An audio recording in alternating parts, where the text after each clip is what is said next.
दोस्तों, दो तीन घटनाक्रम ऐसे घटे हैं समंदर में जिसकी वजह से डोनाल्ड ट्रंप की नींद उड़ गई। ये मैं नहीं कह रहा हूं, बल्कि डोनाल्ड ट्रंप ने खुद बताया उन्हें नींद नहीं आती।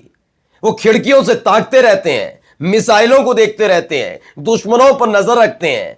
इतनी घिग्गी किसी भी अमेरिकी राष्ट्रपति की नहीं बंधी होगी जितनी ट्रंप की बंधी है। क्यों? क्योंकि ईरान ने अपने अपने बेस पर खुर्रमशहर 4 बैलिस्टिक मिसाइल तैनात कर दिया है। यह वो बैलिस्टिक मिसाइल है जिसने ईरान इजराइल युद्ध के आखिरी दौर में, जब अमेरिका और इजराइल दोनों मिलकर सीज फायर का दबाव बना रहे थे कि प्लीज प्लीज कर लीजिए सीज फायर, तब 24 से 48 घंटे तक इसी खुर्रमशहर बैलिस्टिक मिसाइल का इस्तेमाल इजराइल के बर्शेवा में किया था, जिससे पूरा का पूरा शहर तबाह हो गया था। नहीं, खबर इतनी ही नहीं है, खबर यह भी है कि युद्धपोत के बराबर से गुजर रहे शिप पर कब्जा कर लिया ईरान ने। युद्धपोत पर तैनात अमेरिकी सैनिक बड़े बड़े अत्याधुनिक हथियार लिए सिर्फ ताकते रह गए।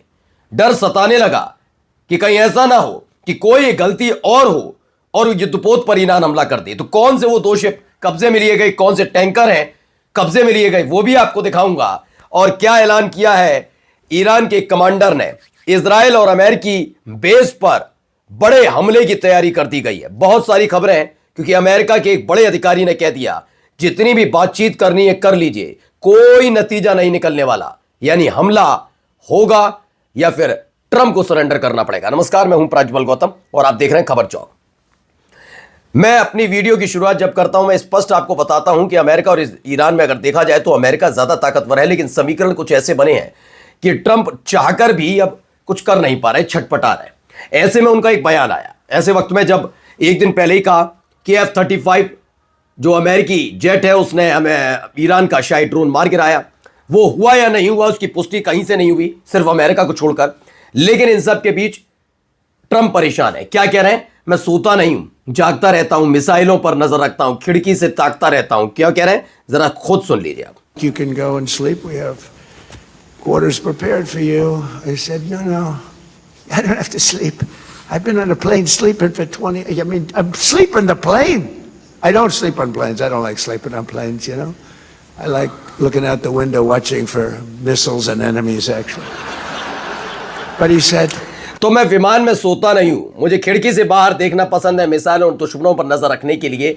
ये तमाम बातें वो अपनी खींच मिटा रहे हैं। डर खौफ इसलिए भी है क्योंकि कई देशों से ट्रंप ने पंगा ले लिया। मैं ईरान का जिक्र नहीं कर रहा हूं कि ईरान कोई हमला अमेरिका पर करेगा, नहीं, अमेरिका पर हमला नहीं करेगा ईरान जब तक कि अमेरिका अपनी हदें ईरान पर पार नहीं करता। लेकिन अमेरिका जानता है कि अगर छोटा मोटा कोई भी हमला किया तो उसका खामियाजा मिडिल ईस्ट में बने उसके अमेरिकी बेस कैंप को भुगतना पड़ेगा और इजराइल को भी। खैर, ये नींद कैसे उड़ी है, तो नींद उड़ाने वाला वीडियो जरा आप देख लीजिए। ये वीडियो निकलकर सामने आई, ये देखिए, एक के बाद एक मिसाइल, एक के बाद एक मिसाइल। ये कौन सी मिसाइल है? कुछ साधारण मिसाइल नहीं है। ये वो मिसाइल है जिसने इजराइल का नक्शा बदल दिया था पूरी तरीके से, और जिससे आज भी उभर नहीं पाया है इजराइल।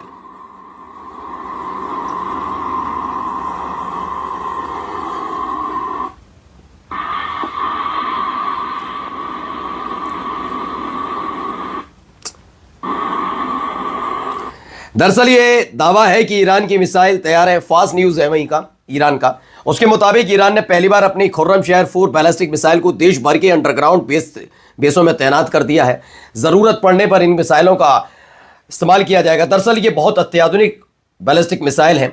इससे पहले 12 मतलब जो जून में जो 12 दिनों का युद्ध हुआ था पिछले साल 2025 में ईरान इजराइल में, इसी खुर्रमशहर बैलिस्टिक मिसाइल का सबसे ज्यादा इस्तेमाल ईरान ने बर्शेवा में किया था। आज भी बर्शेवा कर रहा है। इसके अलावा हाइफा का पता ही है, तेल अवीव की हालत क्या है, सब जानते। बेन गुरियन एयरपोर्ट के तो दोनों टर्मिनल एक वक्त में बंद करने पड़ी थी। बहुत सारी चीजें हुई थी उस वक्त खुर्रमशहर बैलिस्टिक मिसाइल का जिक्र सुनते ही इजराइल कांप जाता था। इस बार बताया गया है कि ईरान ने पहली दफा उसका अत्याधुनिक वर्जन यानी खुर्रमशहर 4 बैलिस्टिक मिसाइल अपनी अलग अलग बेस कैंप पर तैनात कर दिए। रिपोर्ट में इसे ईरान की सबसे एडवांस मिसाइलों में से एक बताया गया।